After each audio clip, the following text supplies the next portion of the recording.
How's it going, everyone? Welcome back to Boylai Hobby Time. This box was sent to me by HeroForge, the sponsor of today's video. When they asked if I wanted to populate a diorama using their figures, my mind began racing, thinking of all of the possibilities. They sent me 10 of their premium plastic minis, all of which I modeled myself using their online custom miniature design app. My original goal, which I abandoned, was to pick a uniform theme so all of the characters would look natural together. I made a hoplite, a bandito, an angry chef, an elven archer, a dual-wielding classic little green alien, Santa Claus, and a few more. And as fun as this original group of 10 was, I knew I needed more. HeroForge was very generous and they gave me some digital download credits, and I went to town. After slapping all of the miniatures on some painting bases, I took them outside to prime. I have a lot of miniature painting ahead of me, but before I do that, let's take a little break and make some terrain for them to fight on. The base that I'll be building everything on top of is this gesso board. I sketched a rough shape of the final battle on some cardboard to make sure I had enough space. The terrain itself is made up of 2 layers of XPS insulation foam, glued together using some foam-safe superglue. After that, I carved the shape of a gentle hill using my hot wire and evened out the rest of the sharp edges with a butane torch. Remember to have proper ventilation and airflow if you ever work with foam like this. And be careful with fire. Next, it was time to make a terrain paste, so I got out an old hobby mat because I'm not afraid of getting it dirty. I mixed up a batch of plaster, Mod Podge, paint, and water.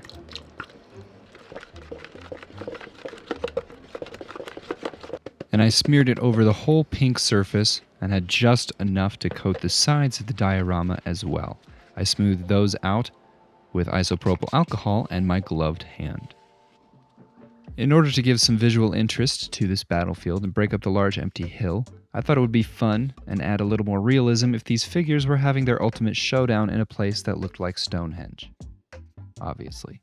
I carved the stones from scrap XPS, I nicked them, gave them some texture, and placed them all tilting slightly outward. I then coated them in a layer of black paint and Mod Podge. The Mod Podge adds a layer of protection for the foam, and the black paint helps me see where I put the Mod Podge. After all of the foam had been coated in that protective layer of Mod Podge and paint, I dried the base and I took it outside for some base coats of primer. I was going to try something new with a combination of black and yellow spray paint, and I don't really like it. I do kind of like the look that it gave the rocks though, with a slight yellowish gradient toward the bottom. This painting stage was mostly to establish the proper colors that will be subtly visible through this static grass and flocking in just a minute. After brushing on some final colors of washes, it was time to brush on some Woodland Scenics static tack. After that had been applied and spread out, sprinkled on the static grass using the applicator, and then I vacuumed it up with a vacuum cleaner and a sock to save the excess grass for later. I repeated that process around the base until everywhere that needed grass got grass.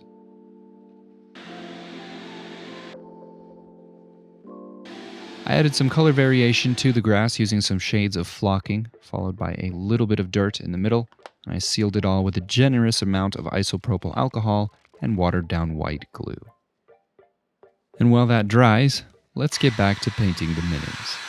Like I mentioned, all of these minis were designed on HeroForge. HeroForge allows you to make custom minis for your role-playing games or for, in my case, dioramas. They have an incredible library of assets that is updated regularly, and a new feature that I love is the facial customization option. Once you're done designing your character, you can have it printed and shipped to your house in a few different options, including a color printed option. The feature I've gotten the most use out of is the STL downloads. If you have access to a 3D printer, you can be painting your miniature within hours of designing it, which is pretty awesome. The Jester you see right here is one of the 10 premium plastic models that they sent me, and the print quality is amazing. It's better than what I can achieve on my home printers. I use HeroForge all the time, so I was genuinely thrilled when they reached out and wanted to sponsor a video. I'll leave a link to HeroForge in the description. You should definitely go check them out. One of the things I was most excited about with this build was the opportunity to paint so many different minis in such a short amount of time. Painting 43 minis of completely different design and color combinations felt a little overwhelming, but also a lot of fun. I've been trying to improve my mini painting skills recently, and I got a lot of good practice with this build. Don't worry, I won't show myself painting all of them, but here are the 10 that Hero Forge sent me, along with the names that I gave them.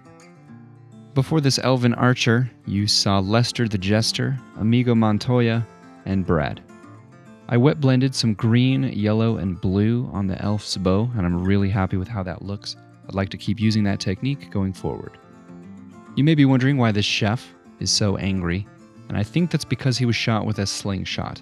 Everyone in this diorama has somebody that they are fighting against, and by the end, all of the pairs will make sense. Hopefully. After the chef was the alien, whose skin tone started a little bit too blue, so after adding some nice metallic clothing, I went back and I gave him more of a classic green skin tone. After the alien, I painted the little menace, Bjorn, the Viking, Miss Mustard, the superhero, and of course, Santa Claus. Another cool feature that I forgot to mention on Hero Forge is the variety of mounts. Have you ever thought to yourself, I'd love to see a goblin riding on a velociraptor? Well, on Hero Forge, you can do that. In fact, for this diorama, I did do that. Like I mentioned a minute ago, I painted the rest of the minis off camera, and I don't want to show them to you in too much detail until the end of the video. After removing all 40 plus of the figures from their bases, it was time to start assembling. Because the base was dry, it was time to start gluing down the minis. There are a few that are doing things with lights, so I made sure to get them on first, starting with Miss Mustard, who's shooting a beam of molten ketchup through a purple temple guard. I don't know. At this point, I'm just kind of saying words that come to my head. Nothing from here on out should be too messy, so I put away the old hobby mat. I recently got these cool flickering LED flame lights, which I'm excited to integrate into the build today. This little skeleton was caught on fire by looking directly into the eyes of Medusa. As we all know, humans turn into stone if they do the same thing, but reanimated skeletons don't have eyeballs, so they just burst into flames. I put the flames between the legs and torso of the skeleton, and then I soldered up the 3 people required for the molten ketchup incident, and then I put them into their positions. Our dual-wielding little green alien is firing lasers in 2 directions, which I made how I usually do by suspending an LED filament on 2 metal rods, going through holes that were drilled in the base. The futuristic space soldier is firing a green one at Bjorn, the Viking. Once all the LEDs were in place, I wired them up to a battery housing and a switch, and I added a bit of UV resin to the beams to give them more motion and a plasma-like appearance. With all the electronics done, it was time to glue everyone else in place, and while I do that, I'd like to give a huge shout out to all of my patrons.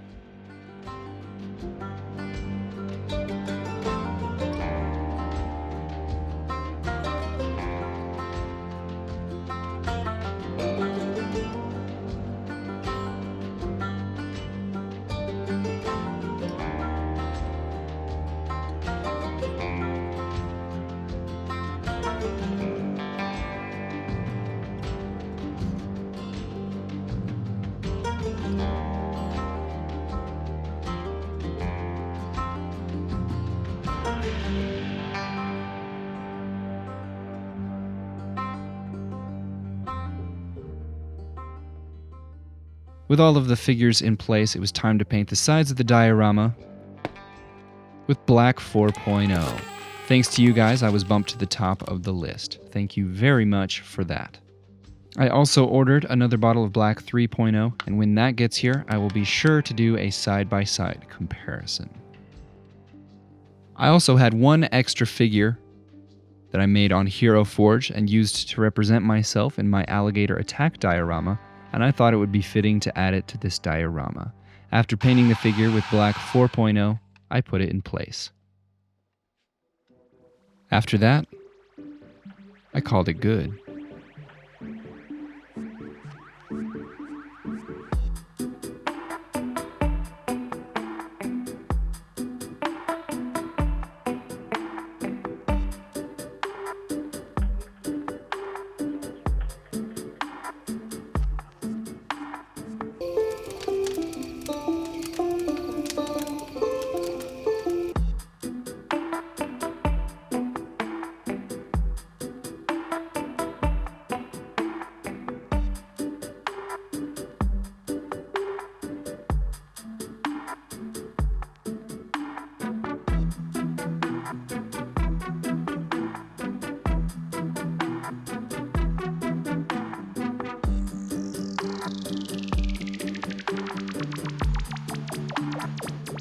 that is it for this video. Thank you all so much for watching. Hope you enjoyed. Huge shout out as always to my patrons. You guys are the best. And a special thanks to Hero Forge for sponsoring this video.